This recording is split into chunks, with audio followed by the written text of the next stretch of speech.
Okay, so here we are. It is Friday of our third week doing this, which I think is crazy, but what can I tell you? It is what it is. We do what we do. I'm trying a different camera, so this might be a little weird. I've noticed that I have a lot of light in my house, and the light makes it weird.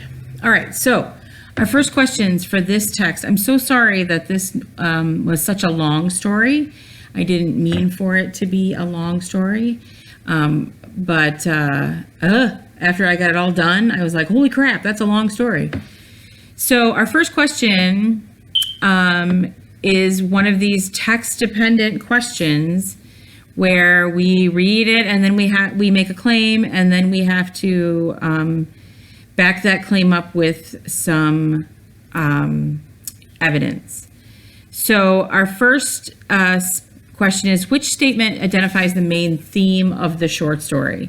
Now, here's a cheat right here, because your essay is supposed to be about the central theme, which is the main theme. And here they give you 4 to choose from. And they're going to find some evidence for you. So this is a great way to get that essay done without really doing a whole lot of work. So main theme of the short story. A, it's more important to be true to yourself than to do what others tell you. B, if we don't comfort our fears, they can grow bigger and out of control. C, it can be dangerous to question those who are in charge and what is expected of you. And D, people have a greater respect for those who stay true to their beliefs rather than those who simply follow the crowd. So this story was about a family who was dealing with the communist regime. North Korea is a communist country, and communism is based in the idea that the greater good is much more important than what a singular person needs. So, we sometimes get that confused with democracy and the idea that the greater we should all give in order for all of us to have something. It's kind of like when you chip in for pizza, right? So when everybody puts their $5 in, you can get a big pizza and you can get a nice pizza, and everybody gets their 2 or 3 pieces of pizza. And there's even a piece left over so that Bubba can have 3 because Bubba needs 3. And so you're kind of practicing an idea of the greater good, which is the whole group of people who are getting pizza, is benefited by everybody chipping in their allotted amount. So in this case, these people live in an apartment building that unfortunately is part of a tourist attraction, and they're being told they have to have certain curtains in their windows. And this irritates the girl in the story because her son is kind of terrorized by all the giant posters of Kim Jong-il and the father of communism, Karl Marx, and all those great pictures that they put on the side of buildings, and it kind of freaks her son out. And she's like, I don't want to have those curtains. I want curtains that are going to block that. And the greater good's not impressed with that idea. So part B, which detail supports that? So if you pick one of those, then you need to find a part of the story that's going to back you up, that's going to be your evidence. So which detail best supports part A? Not because of the drill, but because entering the square would bring her son, already alarmed by the 1,000-strong cries of "Long live Kim Il-sung! Long live North Korea!" face to face with a terrifying Eobi. Yi Hong-hee's laughter finally burst forth, a hearty guffaw that she could not control. She laughed so loud that Myung-sik whimpered in alarm, and the secretary began to look somewhat cowed. See, that's enough, she snapped as soon as she had the chance. I don't know what went wrong at work that's put you in this mood, but I haven't the time to stand here and be lectured at. And D, stop this useless brooding, comrade. You dare to think your punishment is unjust? When you are given an order, you follow it without exception. Without exception. Do you hear? Don't you know whom this city belongs? So you got to find one of those is your evidence. Number 3, part A. Why does Young-hee's husband compare living in Pyongyang to the rabbit with 3 burrows? A, the people of Pyongyang only look out for their own survival, just like a rabbit if it's threatened by its predator. B, people in Pyongyang have to be extra cautious about where and how they live, just like the rabbits in the fable. C, in Pyongyang, people are packed together just as tightly as rabbits, making it impossible to be completely self-sufficient. And D, when things start to get bad in Pyongyang, it's important to move on and find another home, just as rabbits find other burrows. So, which detail supports your answer to part A, how you feel about the rabbit? There's got to be a quote from the book that supports that idea. Which detail best supports the text? A, like the rabbit who keeps 3 burrows to hurry into as needed, you can never be too careful, and that's the moral of the story. B, but the tense little faces peering out of each window as densely as the cells in a hive, scrutinizing the movements in streets below, belonged not to people, but to rabbits. C, Han Yang-hee, her husband, Park Il-sung, Sung-il, and son Park Myung-shik, plus the representative from the Department of Information, crouching in the cargo space among the family's belongings. That's when they get banished. D, though it was close to midnight, Young-hee sensed hundreds of figures hovering at those windows, peering out like rabbits from their burrows, eyes narrowed in accusation. All right, number 5. How is Young-hee most affected by her family and her family's expulsion from the capital? A, she's worried about her family's future and what life in the country will be like for them. B, she realizes that she has been foolish to go her entire life without being fearful of the party. C, she resents the party and their decision to expel her family from the capital because of her son's fear.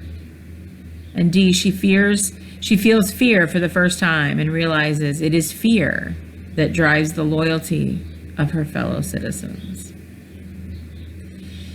So we're living in a time right now when there's a lot of fear.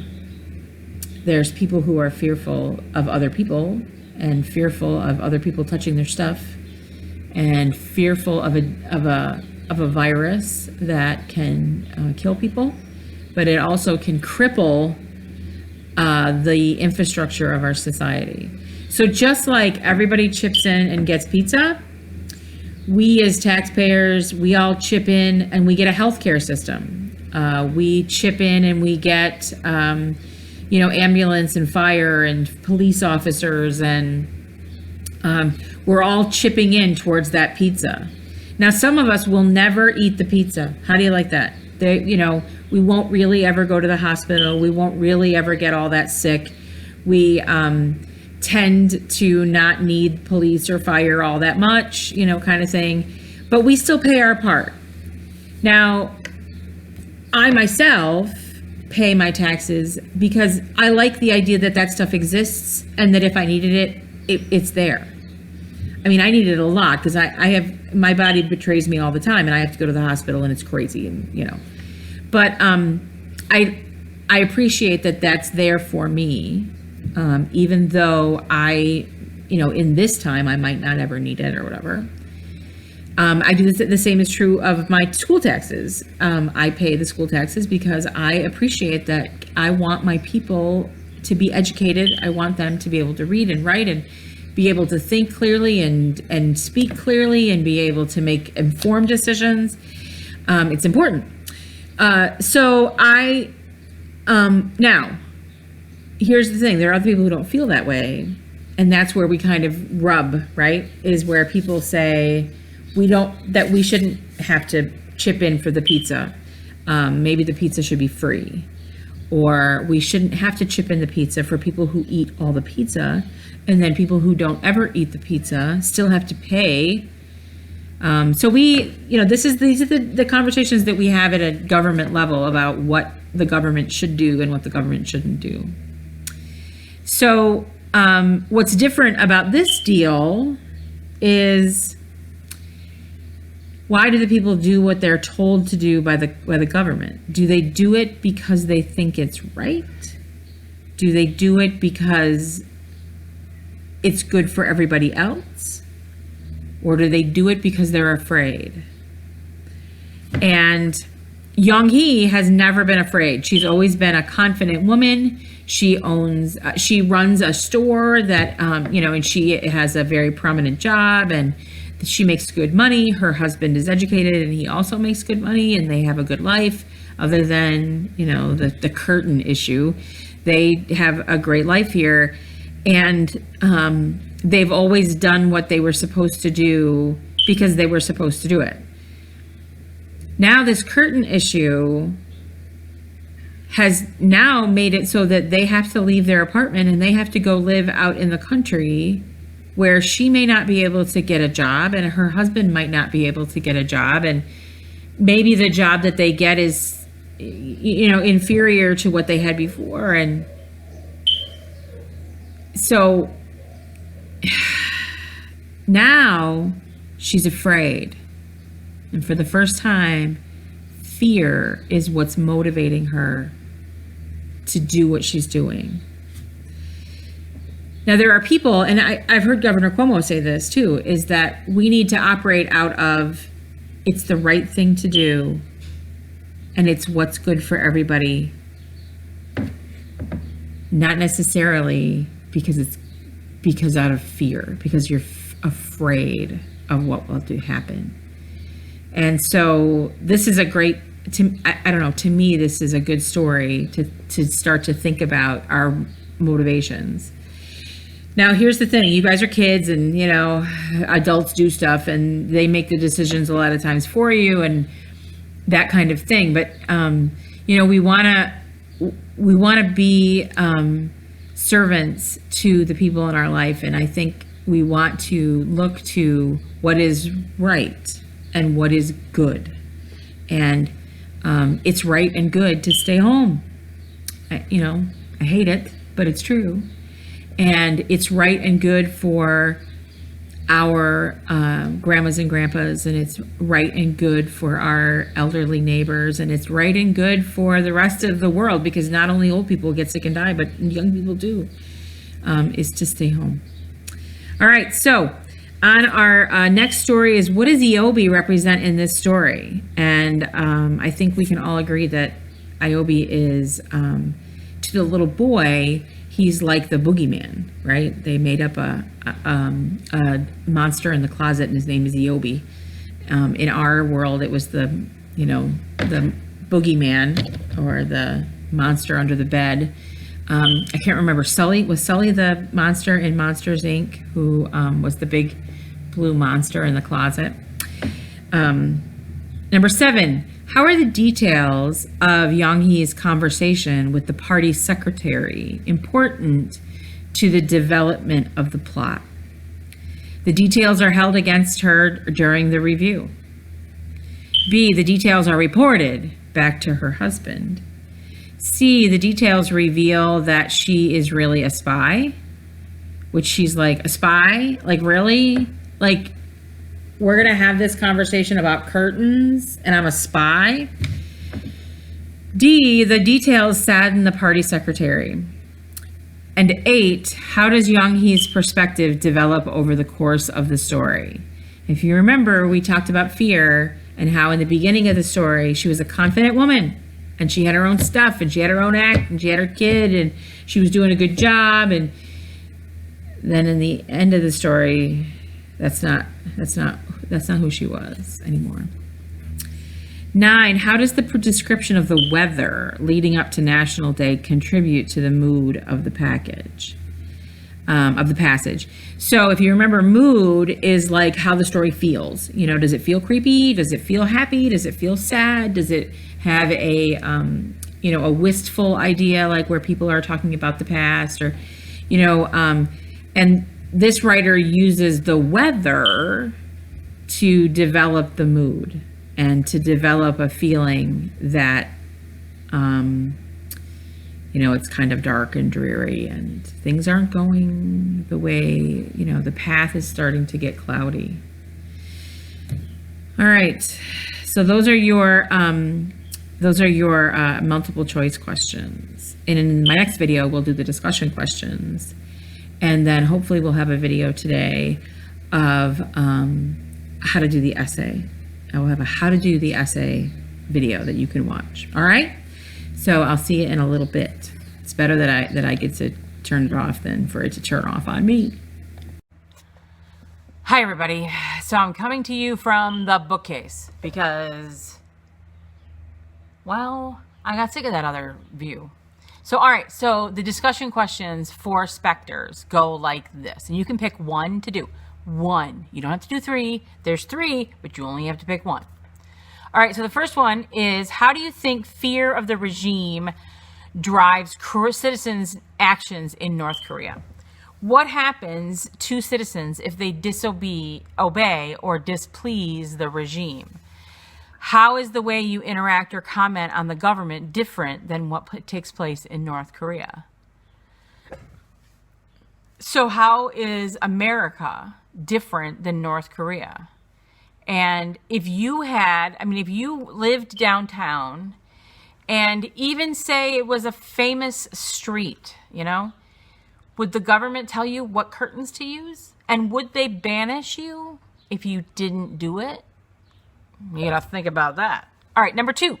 In the short story, Young-hee continues to keep the second curtains drawn, even after being told not to by the government official. Do you think she does this because she's brave? Why or why not? Do you think her behavior in the future will be different now that she has been expelled from the capital? So in her new home, when she's told what to do, what do you think she's going to do? All right. And our last but not least third question is, in the text, the narrator explores how the citizens in North Korea will all behave similarly loyal to the government. What are some negative effects of mindlessly following the crowd? What happens if you don't follow the crowd in North Korea? Think about a time when you followed the crowd for your own safety or well-being. This is one of those things that a lot of us have done. Now, it may not have been serious, right? I know for myself that there was a time when we all chipped in for pizza. We sent Opie to go get the pizza. Opie comes back with the pizza and it's got anchovies on it. Anchovies! The little dead fish? What? Who does that? So I mindlessly gave Opie my $5 and Opie went off and bought pizza that had anchovies on it. Now, granted, that's not a life or death issue and I'm not going to get kicked out of my apartment and sent somewhere because I was complaining about the anchovies on the pizza, but I didn't pay attention to what the greater good was doing.